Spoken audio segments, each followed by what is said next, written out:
আসসালামু আলাইকুম ভাই লোক, চলে এলাম আবার আপনাদের পছন্দের Q&A সেশন নিয়ে। আপনারা প্রশ্ন করেন এবং আমরা উত্তর দেই। আপনার প্রশ্ন শুনে বা তার উত্তর শুনে অনেকের কাজে আসে। সো প্রত্যেক সপ্তাহে আমরা এই Q&Aটা করতে চাই, আপনাদের প্রশ্নের উত্তর দিতে চাই। এই সপ্তাহে আমরা দারুণ কিছু প্রশ্ন পেয়েছি আপনাদের কাছ থেকে। সো সেগুলো নিয়েই আলাপ হবে, আড্ডা হবে আপনাদের সঙ্গে। আশা করছি আমাদের এই Q&A সেশনটা আপনাদের অনেক ভালো লাগতেছে। সামনে আমরা এটা কন্টিনিউ করতে থাকবো। অনেক প্রশ্ন পেয়েছি, তার মধ্যে ই বাইক নিয়ে প্রশ্ন করেছেন আমাদের এক ভাই তাসনিম প্রান্ত। ই বাইক সম্পর্কে কিছু বলেন। আমার মনে হয় ই বাইক হচ্ছে ভবিষ্যৎ। তার কারণ হচ্ছে যেভাবে জ্বালানির দাম বাড়ছে, এবং শুধু যে দাম বাড়ছে তাই না, মানে আনঅ্যাভেলেবিলিটি, এটা একটা বড় ক্রাইসিস। যেহেতু তেলে চলে, তেল তো আমাদের দেশে নাই, তেল তো আমদানি করতে হয়। সো পরিবেশের উপরেও মারাত্মক ক্ষতি হচ্ছে, দাম বেড়ে যাচ্ছে। সব মিলিয়ে আমার মনে হয় ই বাইকটা সারা পৃথিবীর মতো আমাদের দেশেরও একটা ভবিষ্যৎ হওয়ার একটা পটেনশিয়াল আছে। আমি চায়নায় গিয়েছি বহুবার, এবং চায়নায় গিয়ে দেখেছি, আমি শেনজেনে সবচাইতে বেশি গিয়েছি। শেনজেনে আপনি তেলে চালিত কোনো বাইক পাবেন না। ইনফ্যাক্ট আইন করে নিষিদ্ধ করে দেওয়া হয়েছে যে ওখানে কোনো তেলে চালিত কোনো মোটর বাইক চলবে না আর কি, এরকম একটা অবস্থা। সো ওইখানে সব কিন্তু ই বাইক, আর ই বাইক অনেক সস্তা। হ্যাঁ, ধরেন দুইজন মানুষ ওঠা যায় এবং এক চার্জে প্রায় 100 কিলোমিটারের মতো যাওয়া যায়। এরকম একটা ই বাইক বাংলাদেশি টাকার 50,000 টাকায় আপনি কিনতে পারবেন, চায়নার টাকা অনুযায়ী আর কি। সো আমাদের দেশে যদি এরকম সস্তায় ই বাইক পাওয়া যেত, তাহলে প্রাইভেট কারের সংখ্যা কমতো এবং রাস্তায় কিন্তু জ্যাম অনেক কম হতো, পাশাপাশি পরিবেশের ক্ষতিও অনেক কম হতো। এমডি আবু সালে ভাই, তিনি আমার শিক্ষাগত যোগ্যতা জিজ্ঞেস করেছেন, যদিও এটা টেক রিলেটেড প্রশ্ন না, পার্সোনাল কোশ্চেন।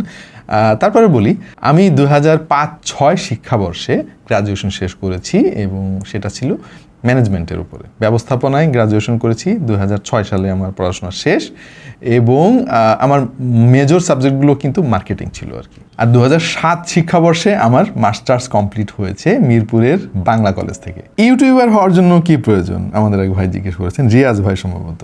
ইউটিউবার হওয়ার জন্য সর্বপ্রথম একজন মানুষ হওয়া দরকার, কারণ আপনার শ্যুট করতে হবে, এডিটিং করতে হবে। ভাই ফান অ্যাপার্ট, আপনাকে এনথুসিয়াস্ট হতে হবে আর কি, আপনার মধ্যে আগ্রহ থাকতে হবে। আপনি যে বিষয়টা ভালো বোঝেন, পারেন, সেটা নিয়ে আপনি কন্টেন্ট বানানো শুরু করেন। এবং সবসময় একটা জিনিস আমি বলি, সবাইকে বলি, মাথায় রাখবেন, আপনি দর্শক হলে কি ওই ভিডিওটা দেখতেন? এটা নিজেকেই আগে সবার আগে প্রশ্ন করবেন, এবং সেই রকম ভিডিওই আপনি বানাবেন। আপনি তো ইউটিউব দেখেন, তাই না? আপনি তো কোনো একটা ভিডিও দেখে ক্লিক করতেছেন, দেখতেছেন। সো কী টাইপের ভিডিও মানুষ এরকম দেখে, সেটা নিজেকেই প্রশ্ন করেন, সেভাবে ভিডিও বানাতে থাকেন। আপনি যদি গান গাইতে জানেন, গানের ভিডিও বানান। নাচতে জানলে নাচের ভিডিও বানান। যদি প্রযুক্তি ভালোবাসেন, আমাদের মতো টেক কন্টেন্ট বানান। যাই পারেন না কেন, আপনি সেটা নিয়ে ভিডিও বানান। তবে টাকা ইনকামের উদ্দেশ্যে ইউটিউব চ্যানেল খুলবেন না। এই জিনিসটা কিন্তু অনেক কঠিন হয়ে যাচ্ছে, এবং বেশি দূর এগোনো যায় না আসলে, যদি টাকা ইনকাম আপনার একমাত্র উদ্দেশ্য থাকে। বাংলাদেশে গাড়ি কেনার ক্ষেত্রে এত ট্যাক্স কেন? গাড়ির অরিজিনাল দামের থেকে 5 থেকে 8 গুণ পর্যন্ত ট্যাক্স দিতে হয়। ভাই, এই কোশ্চেনটা আসলে আমারও। হ্যাঁ, কিছু কিছু দেশে ট্যাক্স অনেক বেশি থাকে, যেমন সিঙ্গাপুরে দেখেছি। সিঙ্গাপুরের মজার একটা জিনিস আছে, সিঙ্গাপুরে গত 40 বছরে যানবাহনের সংখ্যা একটাও বাড়ে নাই। আশ্চর্য একটা ব্যাপার না? মানে 40 বছর আগে যানবাহনের পরিমাণ যে কয়টা ছিল, এখনও সেই কয়টাই আছে। সিঙ্গাপুরে আপনার যদি গাড়ি লাগে, সরকারের কাছে আবেদন করতে হয় যে আপনার গাড়ি লাগবে, এবং প্রমাণ করতে হয় আপনাকে যে গাড়ি আপনার আসলেও দরকার।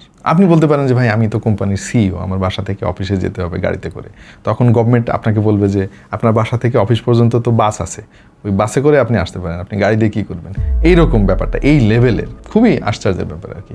বাট আমাদের বাংলাদেশের প্রেক্ষাপট একটু আলাদা। আমাদের দেশের রাস্তাঘাট, তারপরে আমাদের দেশের পারিপার্শ্বিক অবস্থা এইরকম যে আসলে প্রাইভেট কার কিছু কিছু ক্ষেত্রে আসলে দরকার, কিন্তু আমাদের দেশের ট্যাক্স এতই বেশি যে একটা মধ্যবিত্ত ফ্যামিলি কিন্তু গাড়ি অ্যাফোর্ড করতে পারে না। ফোনের দাম কি সামনে কমবে, আমাদের এক ভাই জিজ্ঞেস করেছেন।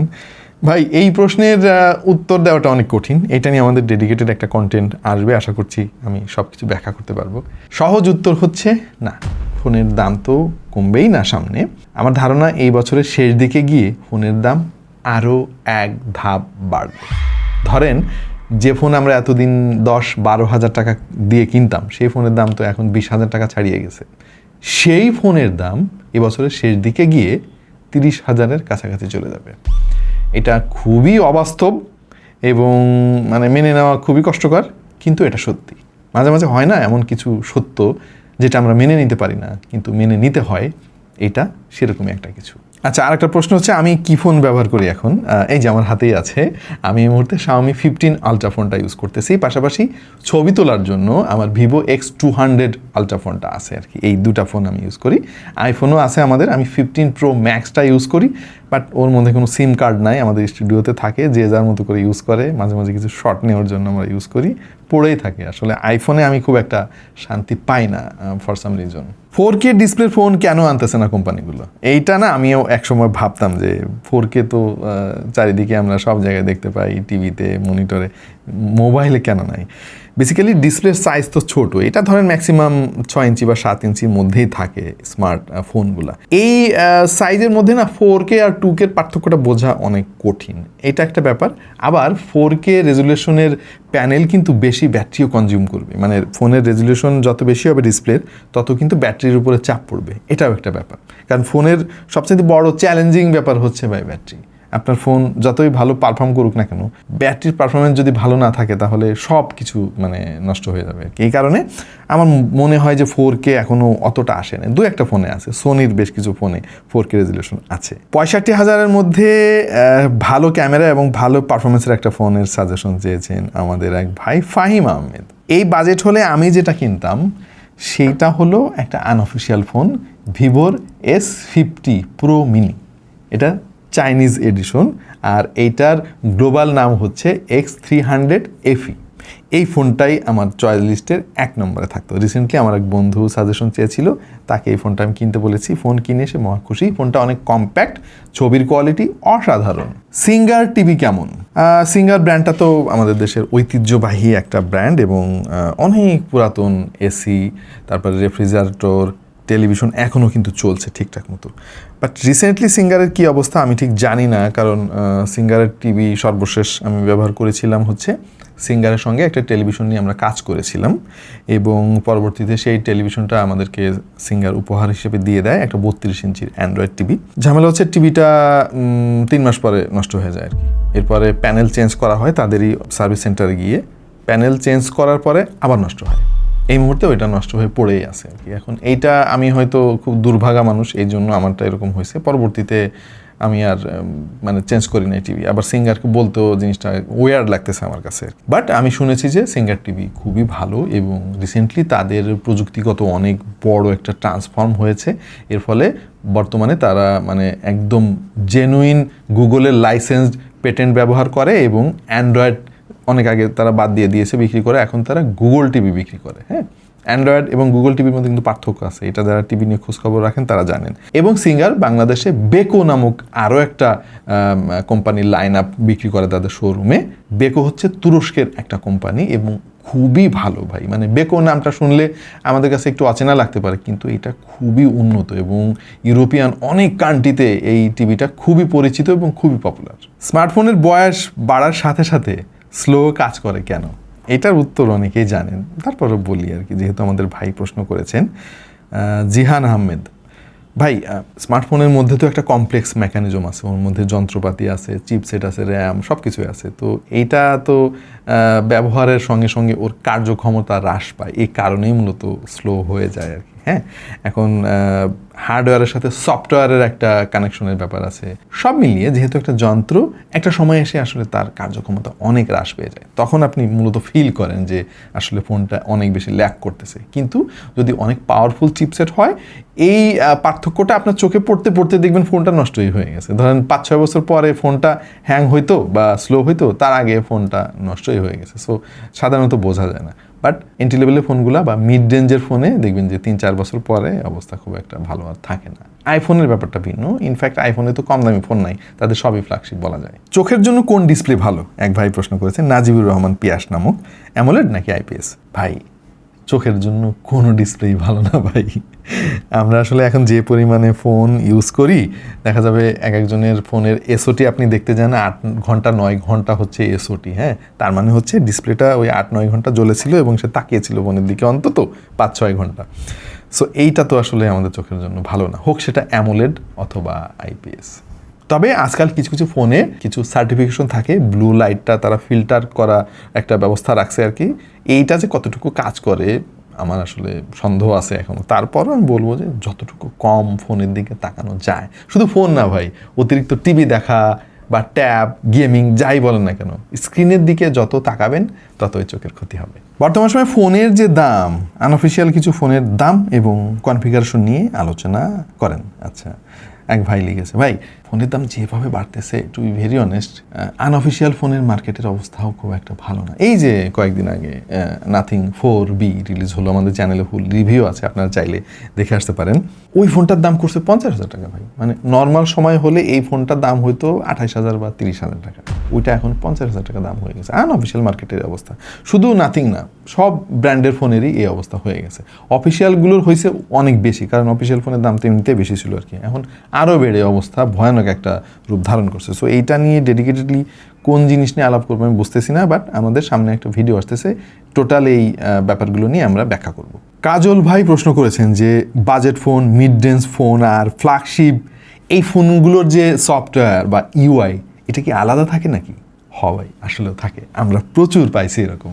ধরেন স্যামসাংয়ের কথাই ধরেন, স্যামসাংয়ের অন ইউআই তো one of the best UI, মানে বলা যায় যে ওয়ান অফ দ্য না, মানে অ্যান্ড্রয়েডের মধ্যে 1 নম্বরে আর কি স্যামসাংয়ের অন ইউআই। তাদের ফ্ল্যাগশিপ ফোনগুলোর ইউআই একরকম, একভাবে কাস্টমাইজ করা থাকে, এবং তাদের যে এন্ট্রি লেভেলের ফোনগুলো, মিড রেঞ্জের ফোনগুলো দেখবেন যে অনেক ফিচার কিন্তু থাকে না, অনেক কাস্টমাইজেশন করা যায় না এন্ট্রি লেভেলের ফোনগুলোতে। এইটা ডিপেন্ড করে ওই ফিচারগুলো হার্ডওয়্যারে সাপোর্ট করে কিনা। ধরেন আপনি অনেক ফিচার দিয়ে দিচ্ছেন, আপনার হার্ডওয়্যার ক্যাপেবল না, তাহলে তো ওই ফিচার দিয়ে লাভ নেই। সুতরাং ফ্ল্যাগশিপ ফোনগুলোতে বেশি ফিচার থাকে, আর কম দামি ফোনগুলোতে চিপসেটের উপরে যাতে চাপ একটু কম পড়ে, এই কারণে ফিচারগুলো লিমিটেড রাখা হয়। আশা করছি বুঝতে পেরেছেন। ইউজড Xiaomi 15 Ultra, আমার এই ফোনের কথা বলছে, versus X200 Pro, which is better? Main priority হচ্ছে ফটোগ্রাফি, ভিডিওগ্রাফি, গেমিং। ভাই এইখানে না দারুণ একটা অবজারভেশন আছে আমার। আমি কিছুক্ষণ আগে একটা প্রশ্নের উত্তরে বললাম যে আমার বেসিক ফোন হচ্ছে Xiaomi 15 Ultra, ছবি তোলার জন্য আমার কাছে Vivo X200 Ultra থাকে। আমার দুই পকেটে দুইটা ফোন সবসময় থাকে, কারণ কখন কি ছবি তুলতে হবে তা তো আমি জানি না, এই জন্য রেডি রাখি আর কি। ঝামেলা হয়েছে আর একটা জায়গায় ভাই, ভিডিওগ্রাফি।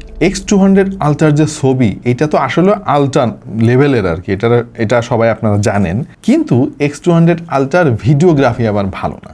সেই দিক দিয়ে Xiaomi 15 Ultraর যে ভিডিওগ্রাফি, আমি নিজে আসলে টাস্কি খেয়ে গেছি। আমার কাছে কিন্তু ভিডিও করার জন্য অনেক ডিভাইস আছে, দামি দামি ক্যামেরা আছে, এই যে শ্যুট করতেছি এরকম 3টা ক্যামেরা আছে আমাদের, দামি দামি লেন্স আছে, তারপরে আমাদের পকেট 4 আছে, এরপর আবার Insta360 Go Ultra আছে, এগুলো দিয়েও তো আমি ভিডিও করতে পারি। iPhone 15 Pro Max আছে।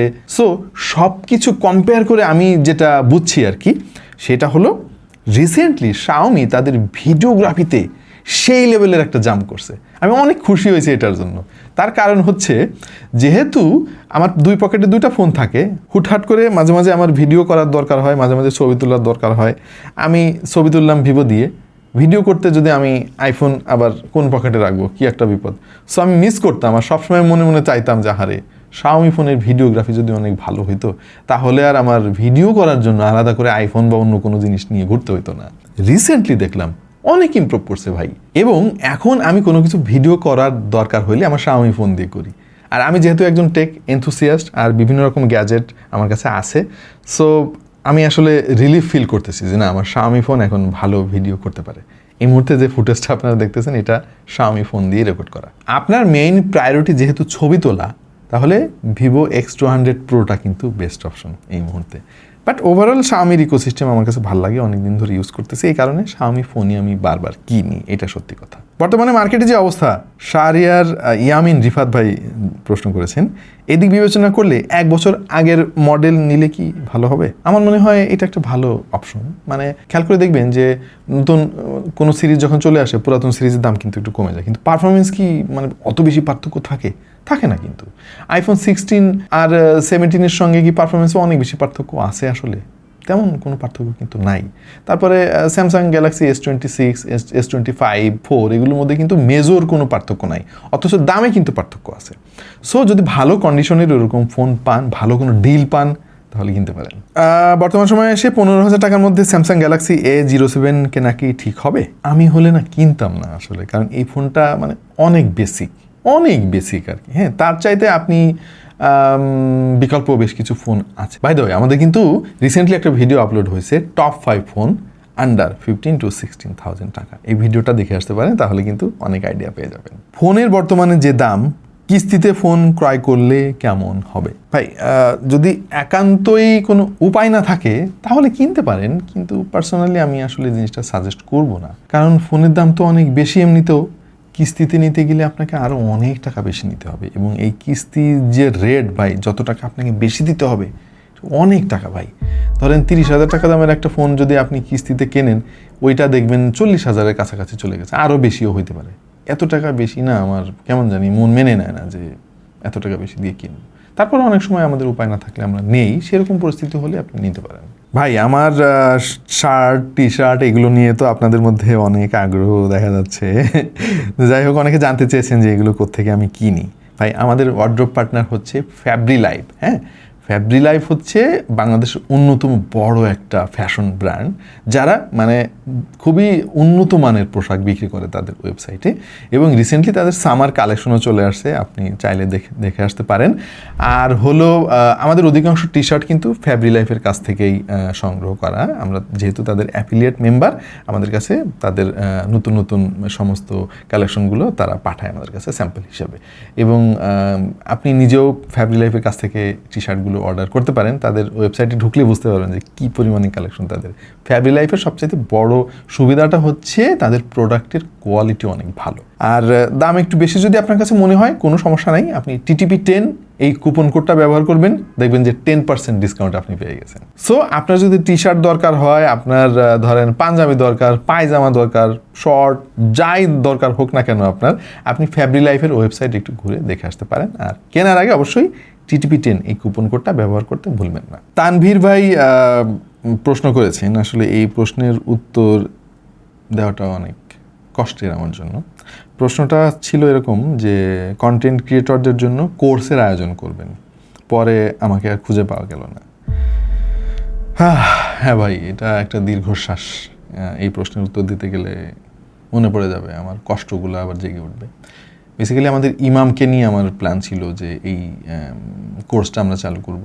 ইমাম ট্রেনার হিসেবে থাকবে, মূলত ওকে মাথায় রেখে আমি প্ল্যান করেছিলাম যে কিছু একটা করব। বাট আমাদের পরিকল্পনা একরকম থাকে, আল্লাহর পরিকল্পনা থাকে আবার অন্যরকম কিছু। সো এই দুটা মেলে নাই ভাই।